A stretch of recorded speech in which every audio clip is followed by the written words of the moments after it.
Hello, everybody. Welcome to another GameDay Squad Aussie Rules live stream. We're here today to preview the round that is about to be. That is round 17. And I'm joined by a familiar face and a good friend of mine at Bales, mate. How are you going? Are you ready to talk about the round and look through our squads?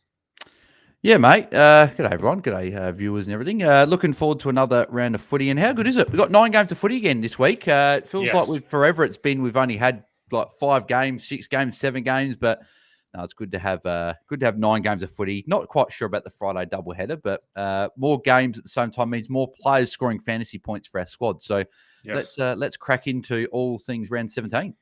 Yeah, normally that means a little bit more dopamine, you're just seeing all the points fly in.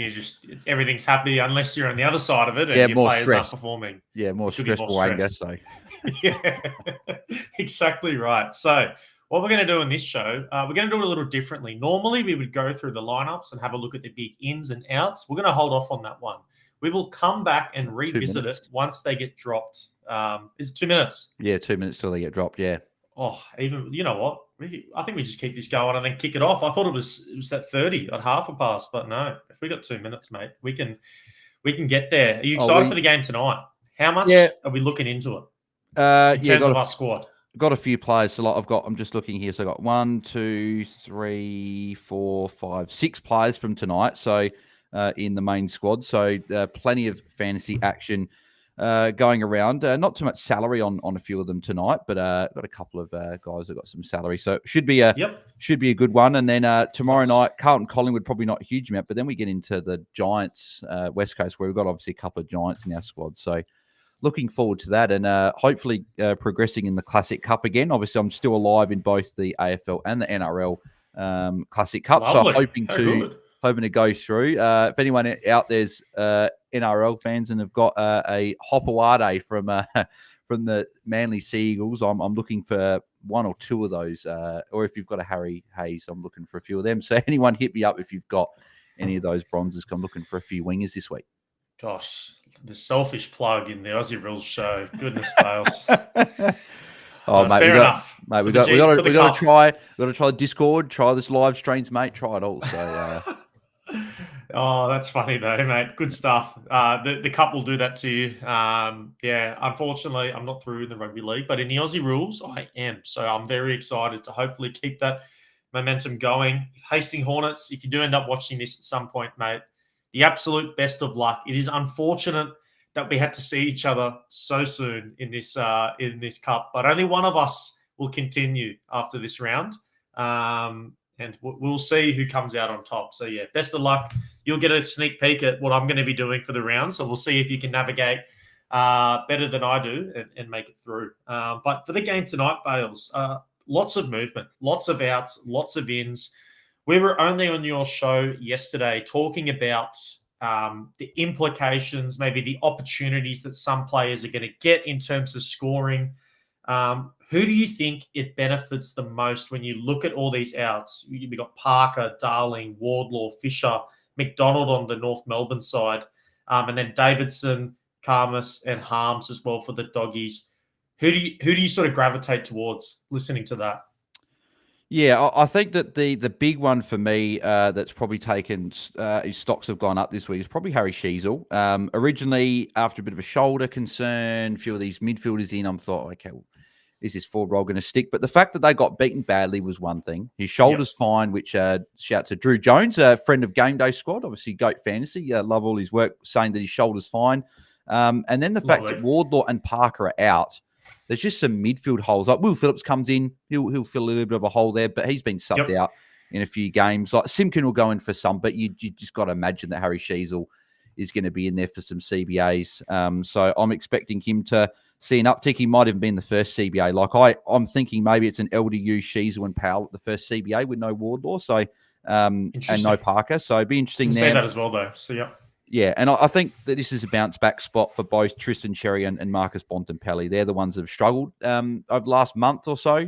But I think English is a decent opponent for Cherry. I expect him to go well. He went over 140 GameDay Squad points, I believe, in round 1 when they played. And the Bont good race history against North, and he just hasn't been at the races the last month. And I think he's only polled coaches' votes in one game in the past 8 weeks, which was against Richmond. So besides that, he's not informed. So hopefully bounce back from Bont and Cherry, and hopefully have a good night at fantasy.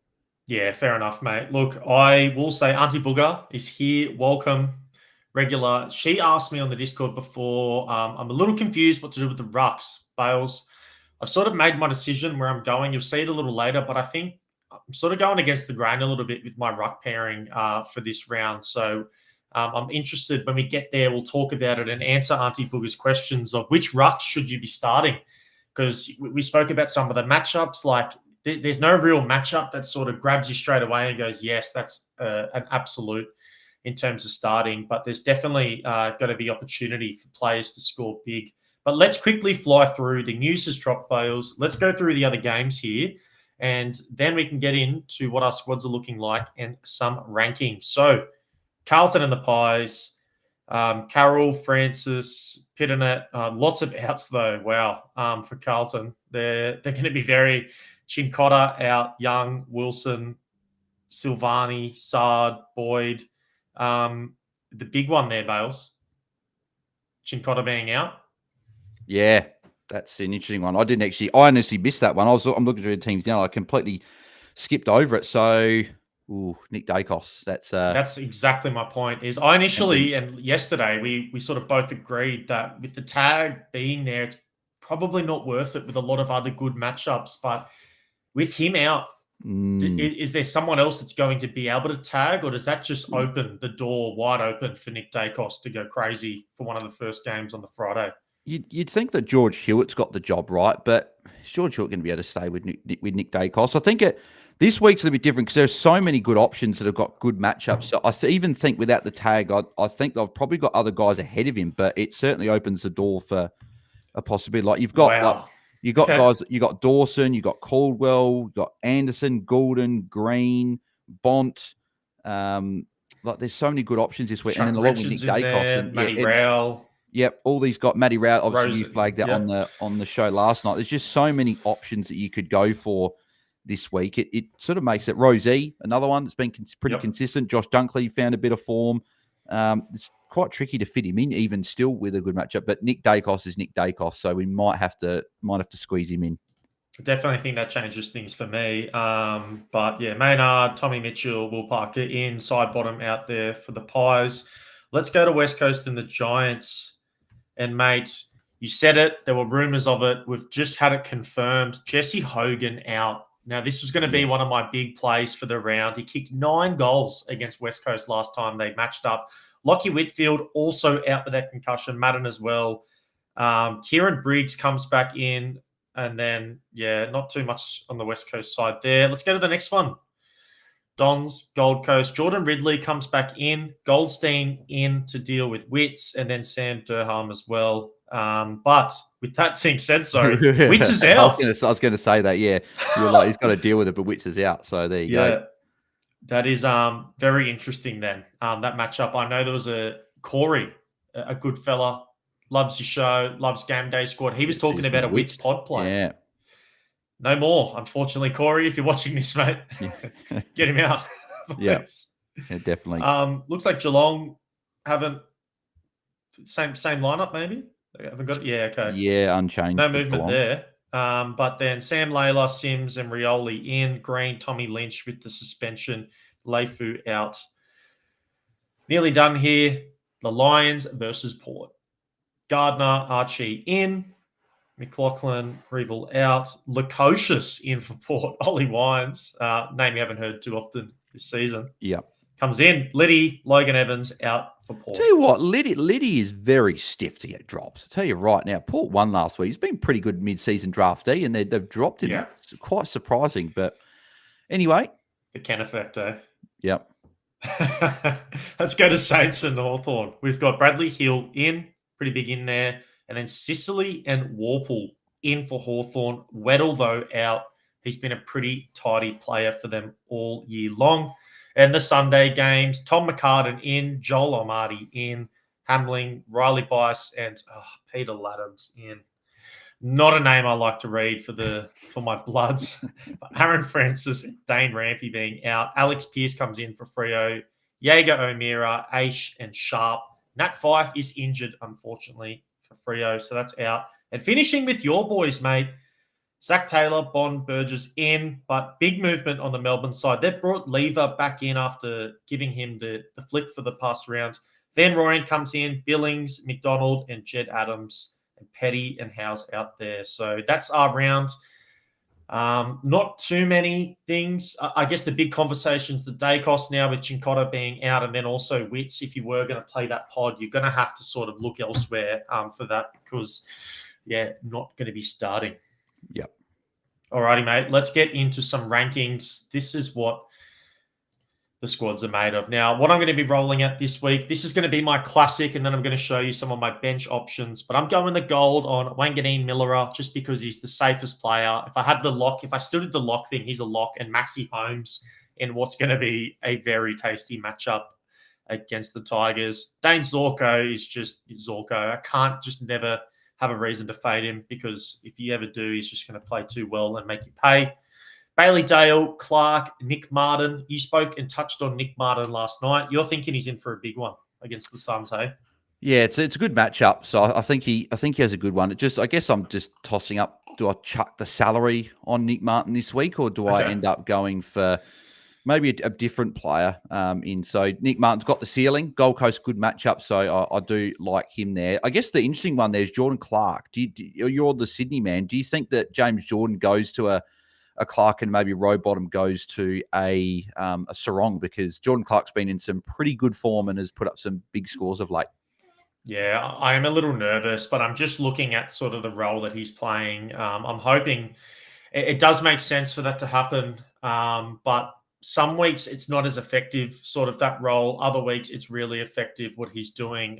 It's a bit of a coin flip, so could be something I reconsider. But for now, I just think with our play style and how they're going to want to play, Clark's going to still get a lot of opportunity to get some easy touches and pill through kick-ins and just the way he plays. So I'm going to back him in for now and just have a look at the form and trust that he should still be able to put up a pretty solid performance for me. Like, what if I get his past couple of games? 148 last round, 160 the round before, 119, 146. Like, there's been a clear shift in sort of their strategy, what they're trying to do at Freo, and he's a big part of that. So whether he does get attention or not, they're going to look to get it in his hands and try to free him up as best as they can. Yep, I like it. Sinclair's really hard to fade though, mate. Number 8, this is one of the first times in a very long time, other than them being off, that I have faded him. I don't feel great about it, but I just don't love the form that he's been in. And I'm having a look at some of these other defenders, and they're just quite the opposite in terms of that. We've seen 97 and 81 as his past 2 games.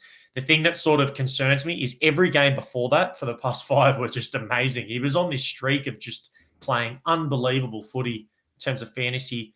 So he's just edged out at 8, 9 with Noble, and then Sheasel at 10. I'm not certain that Sheasel going into the midfield is going to have the impact that we all think it's going to have. I actually think he plays his best footy off the half back in terms of fantasy. Oh, yeah, definitely.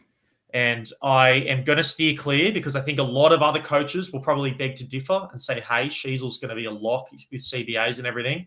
I'm not fully sold on it. And I'd rather trust in some of these other defenders I've got in than sort of take a flyer against a red-hot midfield with the Doggies, one of the best midfields in the could say the best midfield in the competition. They're deep, they're physical, and I just can't see him impacting the game like others may think.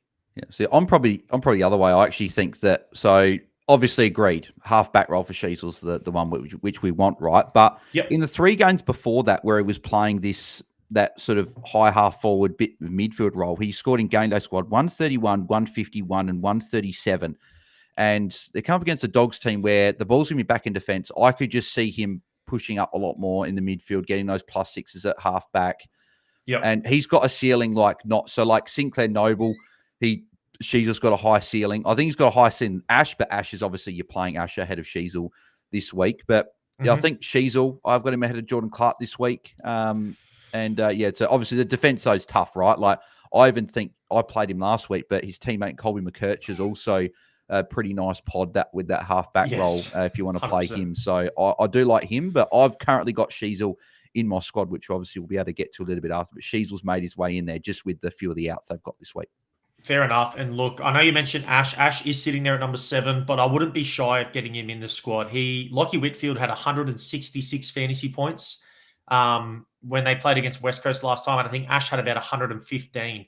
Ash is literally just going to step into the Whitfield role. You can assume that a lot of that pill that was going to Whitfield in that first meeting is now going to go to Ash, and they're going to look for him to be that main ball distributor. So I think he's in for a big game. Got a big ceiling and a pretty good floor and one of the better matchups in fantasy. But there we have it. That's my defenders. Let's move it on, Bales. Let's get into some midfielders, which I found it pretty tough to pick some of the midfielders. There's some elite midfielders for me sitting on the bench, but I've gone with Goulden Dawson as my 1 and 2. My boy Talk about. I'm looking there at the two boys with the salary on them and at M1, M2. If there's ever some Tom bias at who's gone M1, M2, I'd see the fist pumping in the air from Tom. His boy's back.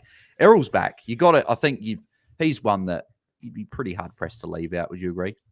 100%. And I love the matchup that Dawson has as well. Like, he's versing Melbourne. He's going to be in the last game. Like, yeah, he might get a little bit of attention, but we've seen that he's not going to get a hard tag, and Dawson can fight through that. He's a physical specimen himself, and he still can perform because he's just so diverse and athletic.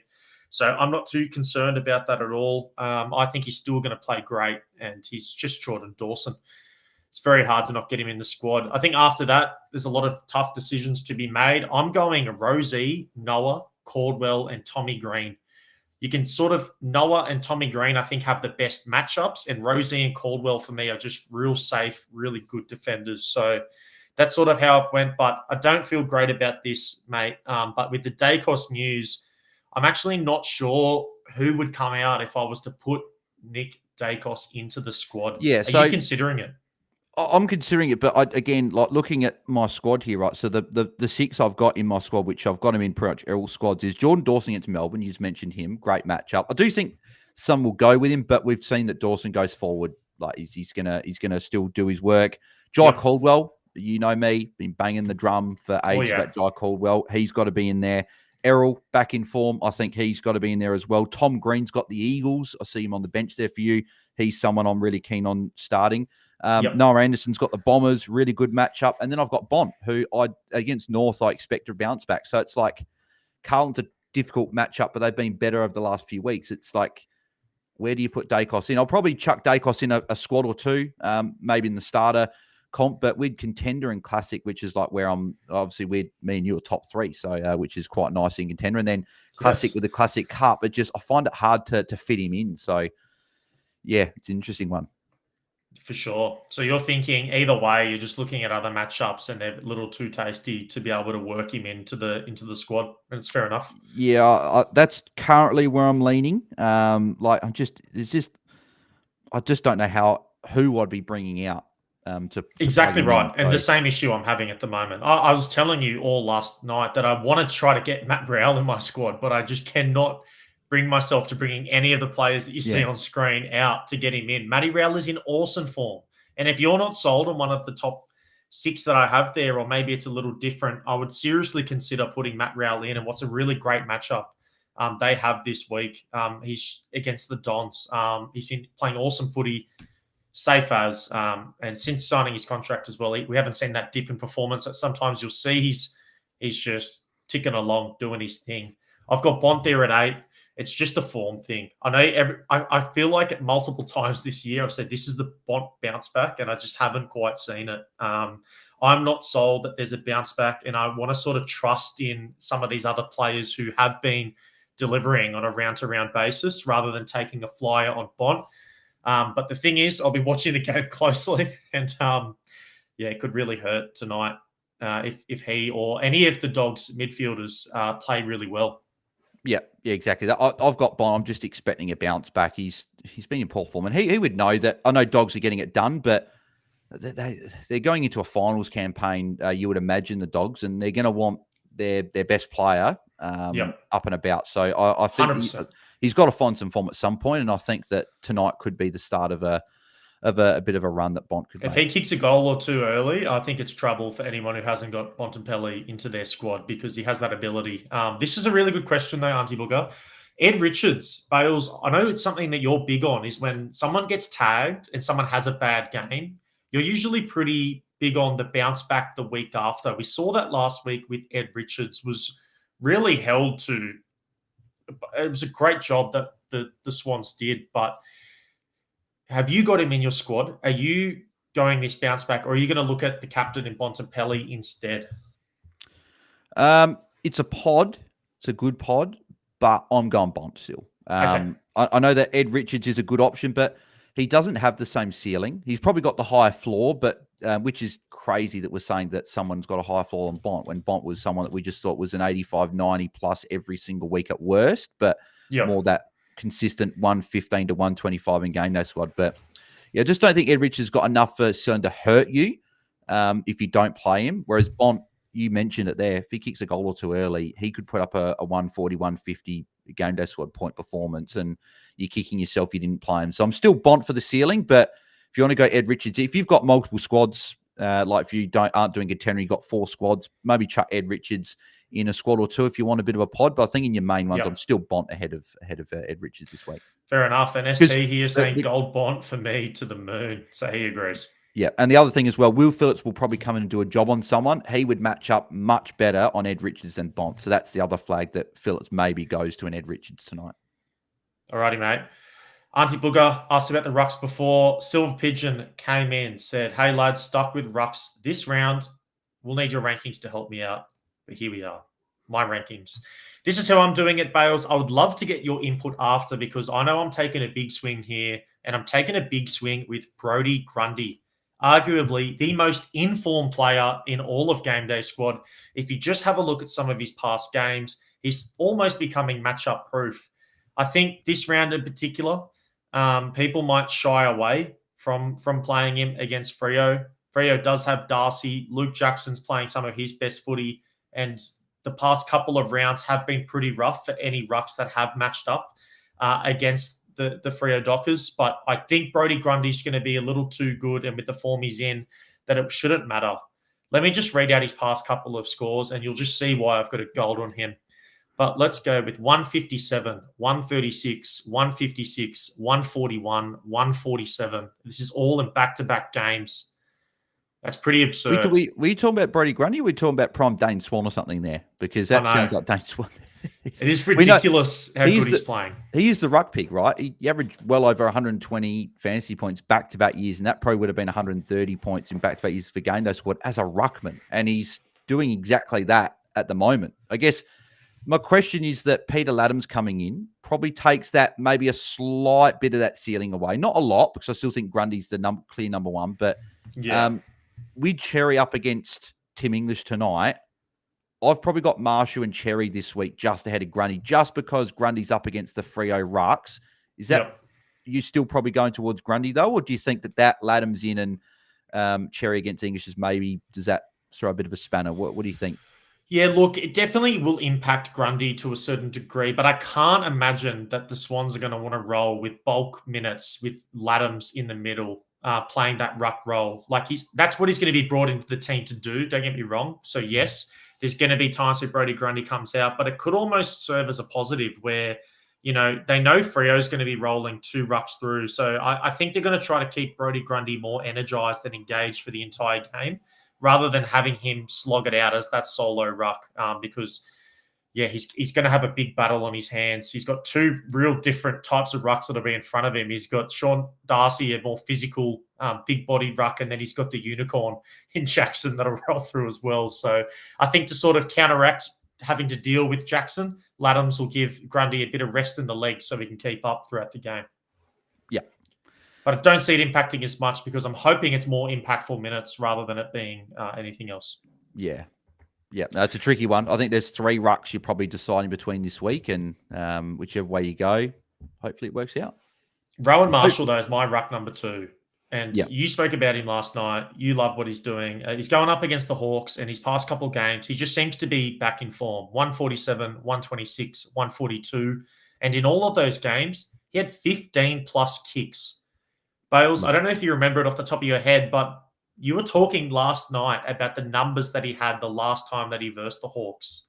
Yeah. So Do you there remember was roughly what it was? Yeah, so these last four actually, because I did my captain's video on earlier today for people that play the other formats and that. So I looked at Marshall's last four against Hawthorn. So last year, 28 disposals with 24 kicks, 3 marks, 11 tackles, 35 hitouts for 164. So that'd be about 188, probably about 190 game day squad points because he probably gave a free kick or two away because that's what he tends to do every game. So that's obviously a monster performance. The year before, lower game had, 22 touches. He would have had about 125, 127, maybe about 130 game day squad points. Year before that, I think it was a lower one because I think he might have been sharing the ruck potentially there. He scored about 110 game day squad points. But before that, had another 160 plus point performance, had another 30 touches, 21 kicks, 9 marks, 7 tackles, 35 hitouts. So that would have been 184, maybe 186, 187 game day squad points. So if you're telling me that a ruck in against the same opponent's gone over 180 points in game day squad twice in his last four, I want a bit of that, and I want a bit of salary on that. And the fact that Hawthorn are also a positive matchup over the last 5 weeks. I know Cherry was a bit lower, but I do think Marshall's in some good form. As you mentioned, his last few have been good. So I'm pretty keen on Marshall this week. And we know how good a fantasy player he is. He's a gun. Yeah, absolutely, mate. Look, loving the points, and Cherry's my number 3. If you're not sold on Grundy, probably where you're going to go. You're probably going to go the Big X and Marshall. Gawn in this round in particular, I've got him at 4. It's really hard as he's one of the best performers over the entire year. But just with the other matchups and situations, I think you'd rather take a bit of a flyer on Marshall, Cherry, or Grundy than to go with Gawn, who has one of the harder matchups for rucks in the competition. But let's move it on. Let's get into some forwards. There's going to be a theme here with forwards. We spoke about it. How many Geelong forwards are too many, Bales? For me, I think the perfect number's 3. I'm going to go with Bailey Smith at 1, Myers being my number 4 ranked, and Jeremy Cameron being there at number 6. He's not a player I have in all the time, Jezza, but I think he could be in for a day, just scoring goals, doing his thing. How many's too many for you, Bales? That's the question. I think if you're going more than 4, I wonder who that 5th guy is. But I think you could definitely play Baz, Myers, Cameron, and your number 10 there in Sean Manor. I think the fact that we've got... So Matt Kennedy's a lock every week. I think we've got to have him there, obviously. I think Jackson, the role that he's playing at the moment, I think he's got to be in there as well. And Jack McRae's got a main CBA role. He's got to be there. And Sam Darcy's up against North tonight, and we saw what Gunston did the week before. I think Darcy's in for a big night. So it's like Manor's the one that's probably tricky to fit in, right? So it sort of comes down to the other 3. But I think you've got to have at least 2 of them. It's got to be Baz and then at least one of Myers or Cameron. I think Myers is one you probably got to have there. It just depends if you want Jezza, but I think he's got to be there as well. So I think 3, as you say, is the good number there. I guess the big thing in my rankings here is I don't have Cozzy Pickett, who's probably a main feature in a lot of people's squads, just because he's versing your boys in the Crows, and you guys do pretty well. He's going to play at that mid and forward role, but you've got good players all around the ground. I think you are going to impact or limit his impact on the game on Sunday afternoon. And then Rankin as well. I spoke about sort of that role change and form change that he's had at the start of the year. It was no question. So far, for the past couple of rounds, I just can't bring myself to getting Rankin in the squad when we have players like Sam Darcy who could kick 7 tonight. Seriously, yeah, exactly. Like he could be in for an absolute monster like Sam Darcy. So I think he's just got to be in there, right? You're looking for the forwards. If you get an 80 from one of them, it's probably fine because there's not many forwards putting up massive scores, but you want access to those guys that can go 120, 130 points in game day squad. And Sam Darcy's literally that exact guy. So I think he's a good play this week. Mate, I'm loving it. What I'm going to do is I'll stop sharing, Bales. If you want to pull up your squad, show all the people what you're going to be rolling with this round for Classic. You said you're in the Classic Cup. Yep. Season all on the line as well. How's it looking for the Bales Nails? I'm just pulling it up on the website now because I was going to send you the photo, but I've been making change. People are probably thinking, oh, he's looking down his phone a bit. I've been making changes as we've been speaking. So that right says where my head's at. Mainly the salary has been where the main change have been. So if I Okay. share that now, that should come through onto the screen now. Is that showing up Should now? be coming. 1, 2, 3. Here it is. Bang. So yeah, there we go. So little bit of salary. This is obviously my classic team, obviously in the Classic Cup. So got Nasaya, Zorko, Ash, Dale, and Sheasel there. Put the salary on top of Martin and Holmes. I'm a bit nervous. I haven't put a bit of salary on top of Nasaya there, but I've got a few other guys that I think could go pretty big this week. So I've gone for Martin and Holmes there. Got Dawson, put the salary on Caldwell there. Goulden, Tom Green got some salary on him with that matchup. Anderson and Bont with Marshall and Cherry got the salary on top of those two this week with their matchups. And then the most salary I think's got to go on Baz this week. I think that with him up against Richmond, it's got to be there. Then Kennedy, McRae, Jackson, Myers, Darcy, and Jeremy Cameron. So probably the change I made this week is I normally do for 5 players with platinum on top of them. But with the fact that there's so many good matchups this week, I probably want to spread my salary a little bit more this week. So gone for a lot of golds there. So it almost feels like a contender side. And my contender's got a lot of silvers in that this week. So it's an interesting week for GameDay Squad with that. But yeah, the only change I guess I could make is, do I maybe shift a bit of that salary maybe off of Tom Green, and do I put it on Nasai, because Nasai's obviously been killing it at the moment. So that's probably my one question this week. But that is how I'm currently rolling this week ahead of Classic Cup for, is it round 3 we're going into, or round 4? Round 3? Round 3. This will be the third Round matchup 3. for everyone. So yes. Hopefully go through in that one. And hopefully in the rugby league as well. That'd be nice to go through in multiple. And yeah, keep going. Love it, mate. Loving it. I'll pull up quickly my window here, just show you who I'm rolling with in contender. I do a little bit different. I did have Nick Dacos in here. I was going to take the risk with the Chincotta tag. A little better now that he's not in there. I've got my salary cap on Holmes, Miller. I've gone Marshall for this one rather than Grundy, because I do, as I mentioned, like to split it up a little bit. Got to get the salary on Smith, and I've got Dawson with the silver and Dacos with the silver in here. So that's your contender team, isn't it?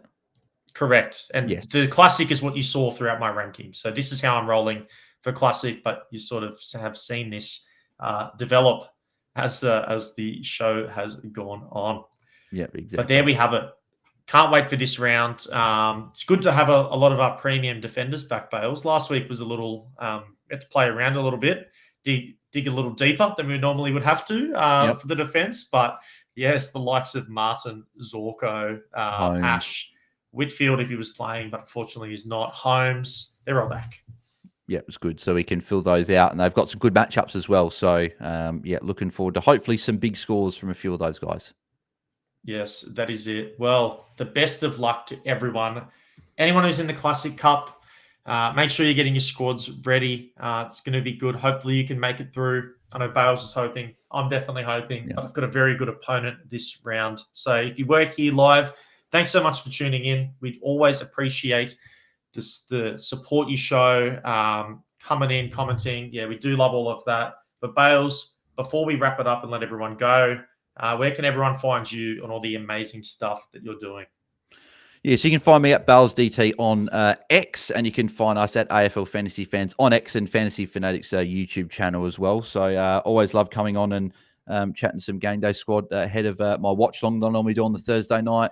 So if anyone wants to continue some GameDay Squad chat or continue some just general footy chat, then head over to the watch long. Probably start there in 25, 30 minutes time. So looking forward to getting that done. And if you want to check out our YouTube and stuff like that, then feel free. And also, if you haven't signed up to GameDay Squad, if you are tuning in to this stream and haven't gone to GameDay Squad, make sure you do sign up, gamedaysquad.com.au. Use the code BALESDT at your sign up, and you get 3 9-player common packs, which, Tom, I know that's always good to open a few packs, but especially when you can get the higher rarities. You get silvers and golds, and maybe you might be lucky and get a platinum diamond or even a red legend, which I've not been lucky enough to pack one across any of the sports on GameDay Squad yet. So hopefully at some point soon. But yeah, use a code and jump in the fun, because it is free to play, which is fantastic. Love your work. Before we do go, I've got a couple comments. A familiar face around here has joined. It is Monk, otherwise known as the Monk Man. He was eliminated last round. Unfortunately, we met the coach who eliminated you. He said Classic Cup What ruffled tears. I'm sorry. My man. You know what you do have on everyone is you have the seasonal rank. So I wouldn't get too upset. You're right in the mix there at the top. It is getting quite close, and Cowler's just falling further and further, and still is nowhere to be seen on the show bales. Yeah. I feel like anytime Cal's not on the show, you feel like, well, how can I jab him? How can I get him? And it's right there. Where is he? Where is he? Where is he? He's gone missing. He had a great start, but he has not been able to collect himself since. But as I was saying, the best of luck, everyone. Reach out on the Discord if you're doing any extra help, but enjoy your weekends, and we'll catch you next week, same time and the same place.